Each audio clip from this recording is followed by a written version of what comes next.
Paul Millsap est un Nugget. Encore un joueur de calibre All-Star transfuge de la conférence Est vers la conférence Ouest. Ça commence à devenir vraiment inquiétant. Je vous propose via cette vidéo de faire une petite analyse sur ce trade, d'analyser donc l'arrivée de Paul Millsap du côté des Nuggets avec comme d'habitude l'appui de stats et de stats avancées pour essayer d'avoir un premier avis, même si la free agency et l'intersaison est loin de se terminer. Il va y avoir encore des modifications dans le roster, donc le but c'est pas d'essayer de lire dans une boule de cristal et de tirer des grandes conclusions sur un roster qui n'est pas définitif, mais c'est d'avoir une première idée déjà de la pertinence ou non de cette arrivée de Paul Millsap à Denver. Voilà, il faut s'attendre à voir ça la saison prochaine. Donc du coup, l'arrivée de Paul Millsap s'est inscrite dans un recrutement. Millsap était free agent et les Nuggets, vous voyez, ils avaient plein de joueurs qui arrivaient en fin de contrat, donc ils avaient une belle enveloppe de disponibles pour recruter et ils l'ont utilisé pour recruter Paul Millsap sur un contrat de 90 millions de dollars sur 3 ans avec une troisième année en option, donc en gros 30 millions la saison avec 2 années garanties.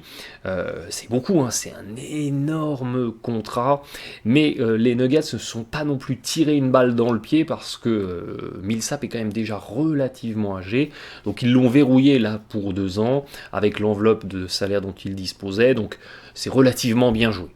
Ils ne se sont pas handicapés avec un contrat toxique sur de longues années. Alors, cette équipe des Nuggets, elle vient d'où qu'est-ce qu'elle a fait la saison passée? Eh bien, la saison passée, depuis le All-Star Break, qui a été vraiment un déterminant, un tournant pour cette équipe parce que ils ont fait globalement une belle saison. Et c'est à partir du All-Star Break qu'ils ont commencé vraiment à avoir un beau rendement, ou en tout cas un rendement un petit peu supérieur à la première partie de saison. Et c'est toujours intéressant d'analyser le niveau d'une équipe à partir du All-Star Break parce que dans cette dernière ligne droite, ce dernier tiers de la saison, vous avez généralement la tendance qui est donnée pour ce que pourrait être la saison prochaine. Donc là, sur cette dernière partie de saison, les Nuggets, ils ont eu le 10e meilleur bilan de la NBA durant cette période. Donc un bilan vraiment tout à fait correct. Et ils ont été, sur ces gros 26 matchs, ils ont été la meilleure attaque de la NBA, à égalité avec les Clippers. Donc extraordinaire rendement offensif que celui proposé par cette équipe des Nuggets. Par contre, c'était tout ou rien côté Nuggets, à contrario, c'était l'une des plus mauvaises défenses de la ligue. Seulement la 23e défense de la NBA sur ce segment de 26 matchs. Donc, la principale problématique de Denver là, sur cette intersaison, c'est de se renforcer en défense, parce que l'attaque est déjà excellente. Regardez un petit peu la shooting chart défensive, je dis bien défensive, de cette équipe des Nuggets.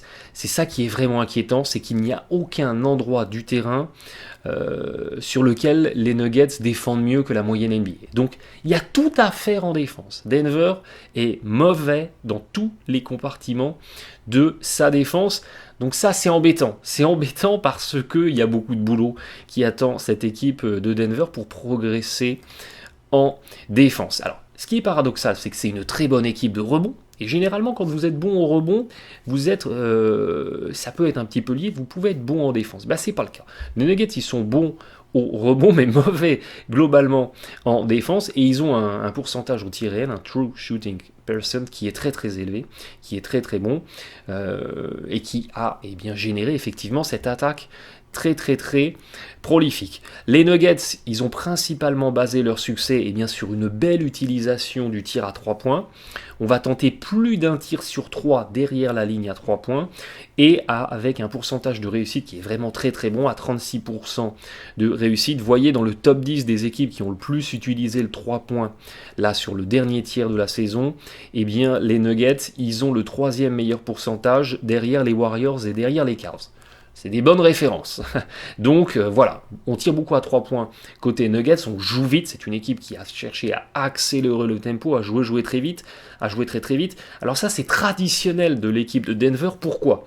Parce que la ville de Denver, son surnom c'est The My High City. La ville elle est située à 1500 mètres d'altitude. Donc vous êtes relativement haut par rapport au niveau de la mer. Donc vous avez une densité d'oxygène, plus vous montez en altitude, qui diminue. Donc si vous n'êtes pas vraiment habitué à faire un effort sportif à 1500 mètres d'altitude, eh bien vous fatiguez relativement vite, parce que l'oxygène, l'air est un petit peu plus pauvre en oxygène. Donc traditionnellement, les Nuggets, ils ont toujours cherché à jouer vite pour profiter de cet avantage-là, d'avoir une équipe qui, quand elle joue à domicile, eh bien, est habituée à cette altitude relativement élevée et peut courir plus vite, fatiguer moins vite que ses adversaires directs. Donc Denver, là, l'année passée, se sont complètement inscrits dans cette logique-là, en voulant jouer très très vite et en bombardant de loin. Ce qui est vraiment intéressant quand vous regardez, ça c'est l'attaque, la shooting chart des Nuggets, c'est qu'on est complètement dans le schéma binaire moderne de la NBA, à l'image des Houston Rockets, où on va complètement binariser l'attaque avec soit du tir à 3 points, soit des lay-ups tout près du cercle. C'est vraiment la recherche des paniers les plus rémunérateurs en points par possession, et les Nuggets se sont complètement inscrits là-dedans. On fait soit du tir à 3 points, soit du lay-up, et on a des belles réussites dans les deux compartiments. Vous voyez qu'on a une réussite bien supérieure à la moyenne NBA, que ce soit dans les tirs à 3 points, notamment dans l'axe panier-panier, ou dans la finition près du cercle, où on est dans la moyenne, voire mieux dès lors que, vous voyez, on est dans la raquette. Donc, belle efficacité en termes d'adresse. Alors, l'arrivée de Millsap. Eh bien, l'arrivée de Millsap du côté des Denver Nuggets, c'est l'arrivée d'un joueur calibre All-Star, on le disait, d'un intérieur, ce qu'on appelle un stretch four, c'est-à-dire un ailier fort qui peut s'écarter, tirer à mi-distance, tirer à 3 points. Un joueur qui avait l'année dernière un simple rating à plus 6, donc qui avait un bel impact, une belle efficacité. Maintenant, un simple rating à plus 6 pour un All-Star, c'est bien, mais ça n'est pas non plus excellent. Ça n'est pas le simple rating d'une superstar de la ligue qui aurait un plus 11, plus 12, jusqu'à plus 15 pour des joueurs calibre MVP. On est là dans de l'impact, mais pas dans un niveau complètement démesuré. La saison passée, saison qui vient de se terminer, Millsap était à 18 points par match, c'est son meilleur total en scoring en carrière, à pratiquement 8 rebonds, 4 passes, mais par contre, seulement 44% de réussite au tir, ce qui est relativement faible pour un intérieur, et seulement 31% de réussite à 3 points, ce qui est également relativement faible pour un joueur qui en tente quand même plus de 3 par match. Pour un tireur à 3 points occasionnel, ça passe, mais pour un joueur qui en tente 3 par match, c'est relativement faible, tout ça en 34 minutes. Regardez la shooting chart de Millsap, quand on l'affiche, eh bien, on se rend compte qu'effectivement, en termes de qualité d'attaque, de qualité de shooting, eh bien, on est en deçà des standards de la NBA. Voilà la réalité. Dans le tir à 3 points, Millsap en tente quand même pas mal. Vous voyez, plus le carré est large, plus vous avez un nombre de tentatives élevé de tirs depuis cette position, notamment dans l'axe panier-panier et ici sur le côté droit à 45 degrés jusqu'à 45 degrés. Il y a beaucoup de volume de tirs et on est très en deçà des pourcentages de réussite de la ligue. Là où c'est intéressant, c'est dans les coins. Et ici, globalement, autour de la raquette, c'est pas trop mal. Mais globalement, à mi-distance, c'est pareil, c'est pas non plus transcendant. Après, ce qui est intéressant dans cette shooting chart, c'est la polyvalence. Vous voyez que Millsap, il a pu tirer de plein d'endroits du terrain. Donc, il a plein de cordes à son arc. C'est pas un joueur qui est monocorde, qui ne peut faire qu'une seule chose. C'est un joueur qui peut être dangereux d'un petit peu partout, de tous les endroits du terrain, mais on n'est pas non plus dans des rendements d'efficacité qui sont complètement mutanesques. Voilà aussi ce qu'il faut retenir. Et puis si on regarde les stats avancées, eh bien on découvre que Millsap il est à 18 de PER.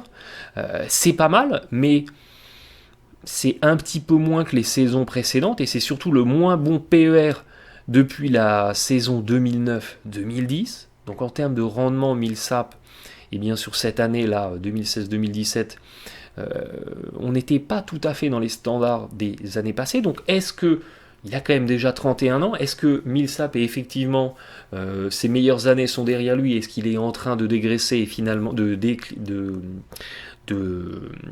pas dégraisser, mais de régresser, en tout cas de voir son rendement diminuer Je ne sais pas s'il va perdre de la graisse, ça c'est un autre problème. Mais est-ce que effectivement ses meilleures années ne sont pas derrière lui et là il est en train tout simplement de voir son rendement diminuer en fonction de l'âge. Vous voyez qu'en pourcentage au tir réel on est à 54%. C'est dans les standards de sa carrière, mais ça n'est pas non plus exceptionnel. Ce qui est intéressant, c'est qu'on avait un assez bon win share, donc une capacité à faire gagner son équipe, et un defensive box score plus minus, c'est-à-dire un impact sur le niveau défensif de l'équipe qui est intéressant à plus de 2. C'est un joueur qui, quand il est sur le terrain, contribue à maintenir son équipe à un relativement bon niveau défensif, tandis que vous voyez que l'offensive box score plus minus, donc l'impact sur le scoring, sur la feuille de match en attaque, était relativement limité. Mais ça, c'est intéressant, parce que les Nuggets, ils n'ont pas besoin d'attaque, ils ont besoin de défense. Donc, d'avoir un joueur qui a plus un profil défensif qu'offensif, c'est intéressant pour cette équipe de Denver. Une équipe des Nuggets. Si on regarde un petit peu maintenant dans le détail des play types, donc des catégories d'attaque, on remarque que pour ce qui est du post-up, du jeu de haut panier, un compartiment dans lequel Millsap pourrait apporter quelque chose, eh bien ces Nuggets c'était déjà une très très très bonne équipe.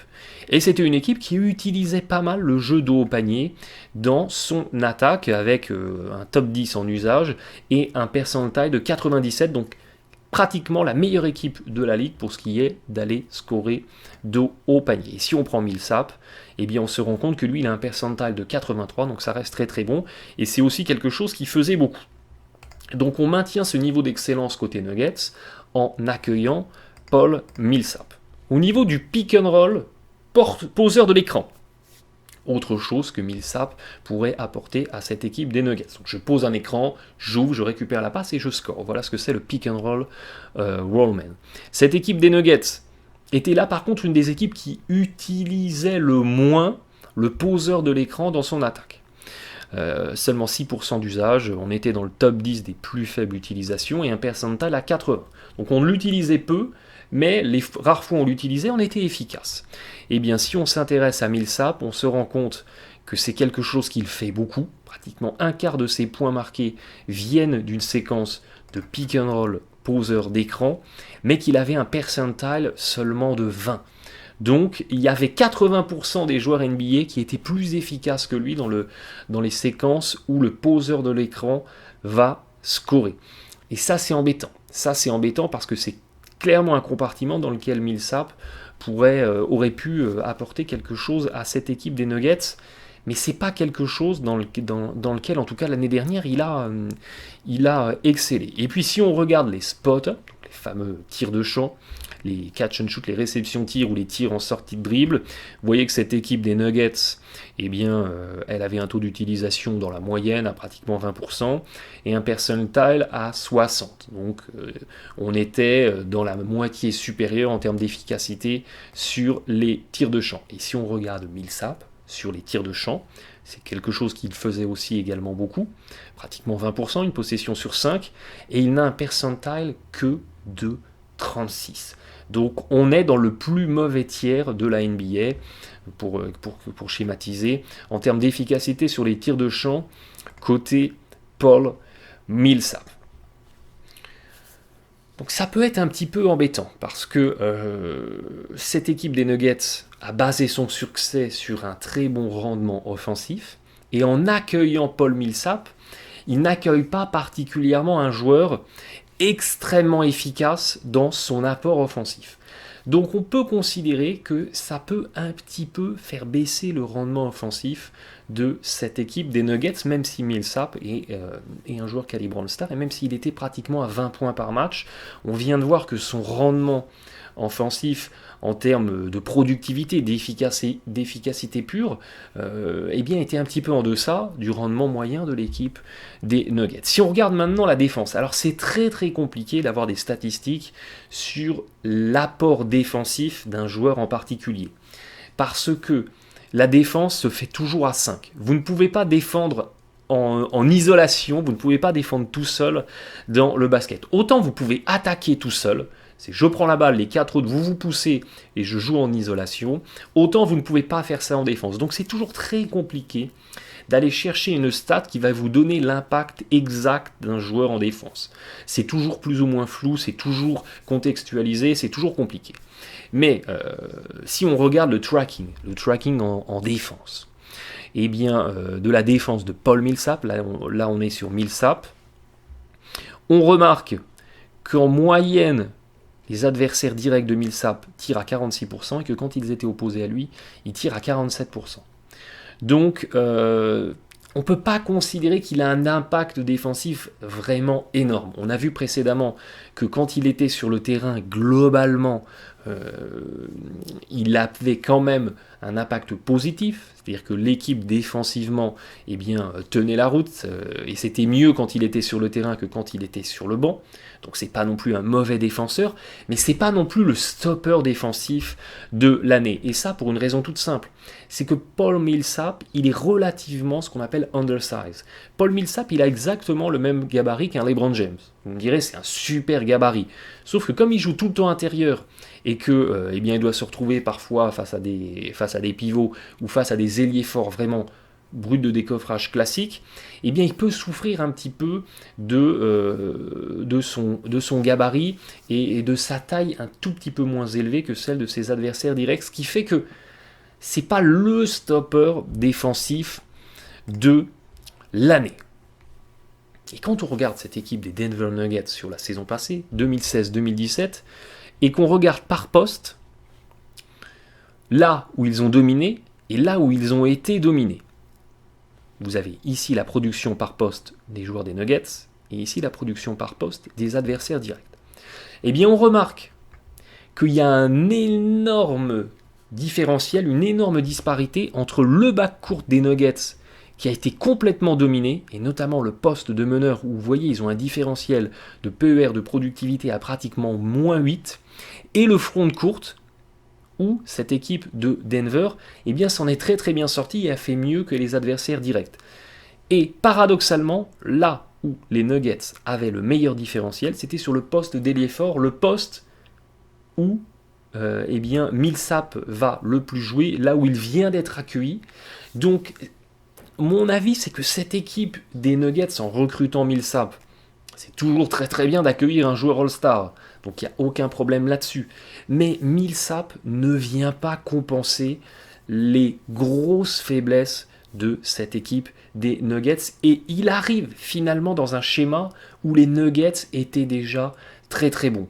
Donc il y a toujours deux stratégies dans le basket. C'est soit vous faites abstraction de vos faiblesses et vous misez tout sur vos forces et vous renforcez encore plus en espérant que vos forces compensent vos faiblesses, ou bien, eh bien vous avez le raisonnement inverse, vous vous dites on va tout miser sur nos faiblesses pour essayer de les minimiser. L'arrivée de Millsap ne compense pas la faiblesse sur le poste de meneur. L'arrivée de Millsap ne compense pas la faiblesse de la ligne arrière. L'arrivée de Millsap peut apporter un petit peu de rendement défensif, parce que ça n'est pas un bon défenseur, mais ça n'est pas non plus le stopper défensif de l'année, et il n'empêchera pas les meneurs adverses de tourner à 21 de PER face à cette équipe des Nuggets. Il n'empêchera pas les excellents tireurs adverses d'aller complètement plomber la défense des Nuggets, qui est l'une des plus mauvaises défenses de la ligue pour ce qui est de contester les tirs à 3 points. Donc ça, c'est embêtant. Ça, c'est un vrai problème. D'autant que l'arrivée de Millsap condamne plus ou moins Danilo Gallinari au départ. Les Nuggets pourraient très très bien choisir de prolonger Gallinari, mais Gallinari va sans doute demander plus de 20 millions la saison. Les Nuggets viennent de proposer 30 à Millsap. Ils n'ont peut-être pas envie de plomber leurs finances et d'être quasiment dans une situation d'être aux limites de la taxe de luxe pour conserver Gallinari. Et quand vous regardez Gallinari, vous regardez son simple rating, son impact, son rendement, eh bien il a fait une super saison. Il a un meilleur simple rating que Millsap. Gallinari, si on regarde dans le détail, il sort d'une saison à 17 de PER et à 62% au tir réel. Donc il y a une super superbe efficacité en termes d'attaque. Et dans le sillage de cette belle efficacité d'attaque, il y a effectivement une équipe des Nuggets qui a très très bien tiré au tir à mi-distance et au tir à 3 points, et c'est comme ça qu'ils ont basé leur succès. Vous voyez que le pourcentage d'utilisation du 3 points de Gallinari est à 43%, donc pratiquement une fois sur deux il tire à 3 points, et avec un très très bon pourcentage à 3 points, il est pratiquement à 40%. Il a effectivement pu étirer cette attaque des Nuggets et amener du rendement offensif. Là où il y avait une vraie faiblesse côté Gallinari, c'est dans la défense. Vous voyez que quand vous regardez l'impact défensif de Gallinari, il est à -2 quand il est sur le terrain. L'impact offensif est à +3. Donc c'était tout pour l'attaque avec l'Italien sur le terrain au détriment de la défense. Donc avec l'arrivée de Millsap, ça gomme un petit peu ça. On va avoir moins de qualité d'attaque, mais un petit peu plus de qualité de défense. Est-ce que ça sera suffisant ? Je ne sais pas. Maintenant, si jamais les Nuggets prolongent Gallinari, là c'est 100% gagnant. Il n'y a aucun doute là-dessus, parce que c'est pas un gagné pour un perdu, c'est 100% gagnant. Mais c'est peut-être pas ce qui va se dessiner. Là où il y a une autre chose qu'il faut toujours avoir en tête, c'est dans la capacité à négocier les fins de match. C'est le fameux clutch. Et vous voyez que sur la fin de saison, le dernier tiers de la saison, donc après le All-Star Break, les Nuggets ont été très très très mauvais pour ce qui est de négocier des fins de match serrées. Comme les Houston Rockets, c'est toute la problématique de ces équipes qui misent tout sur l'attaque. C'est dès qu'on est dans une fin de match serrée, c'est plus du hurrah basket, c'est plus tout fou, on peut plus courir dans tous les sens, c'est beaucoup plus statique, c'est beaucoup plus mi-terrain, c'est beaucoup plus resserré. Et ces équipes, elles paniquent complètement dans ces situations-là et on tombe dans l'isolation et c'est la catastrophe dans le rendement offensif. C'est ce qui s'est vu avec les Nuggets et avec les Rockets. Et puis à contrario, comme on est incapable de défendre, on ne peut pas empêcher l'adversaire de marquer et regardez, on prend du 1,23 points par possession et on sombre comme ça défensivement.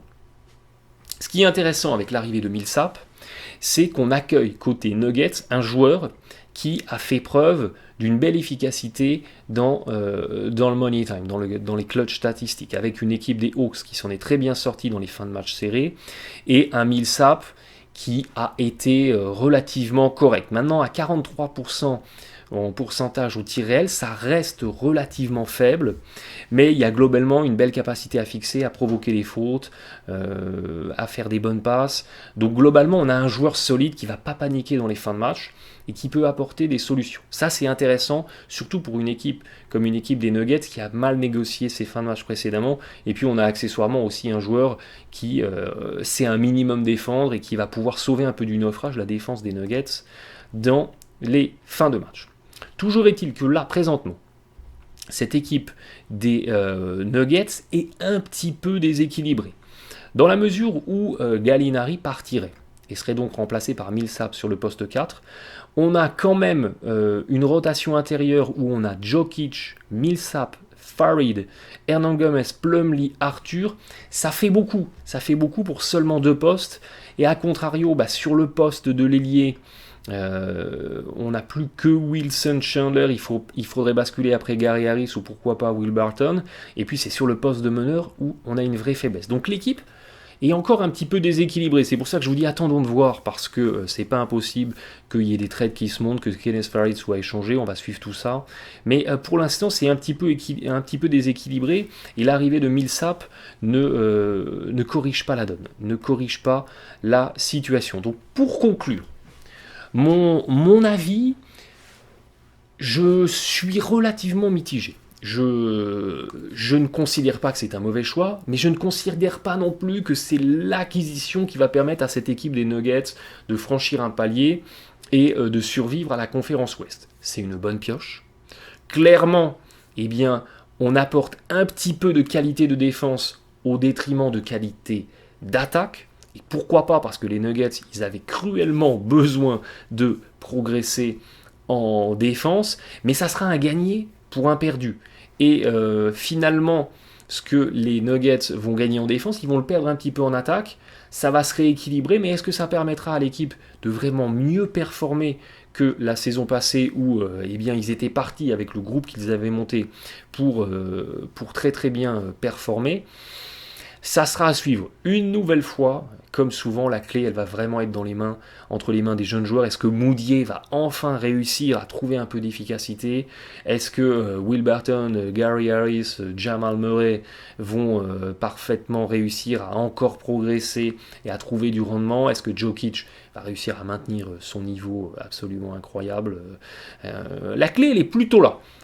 Que dans l'arrivée vraiment de Paul Millsap. Ça fait quand même l'arrivée d'un vétéran de qualité, calibre All-Star, dans une équipe qui a besoin de leadership, qui a besoin de vétérans. Il y avait déjà Gallinari, il y avait déjà Wilson Chandler, mais Millsap apporte effectivement une carte de visite, un crédit. Donc ça, c'est très très bien. Mais je suis relativement mitigé. Je pense que les Nuggets vont quand même faire une bonne saison parce qu'ils avaient déjà établi les bases pour en réaliser une bonne. Donc il n'y avait pas de raison que tout ça capote. Mais j'ai envie de dire, il faut raison garder. Il faut raison garder. On va voir comment l'effectif évolue avant de tirer de très grandes conclusions. Et puis l'Ouest est en train de devenir hockey choral. Ça va être un massacre dans tous les sens. Et à ce petit jeu-là, des équipes qui semblent s'être renforcées, vont peut-être finalement pas mal souffrir. Mais on n'en est pas là. On aura l'occasion de parler de ça beaucoup plus tard. Je vous dis à très bientôt. Merci de votre fidélité. Je vous dis bon match à tous.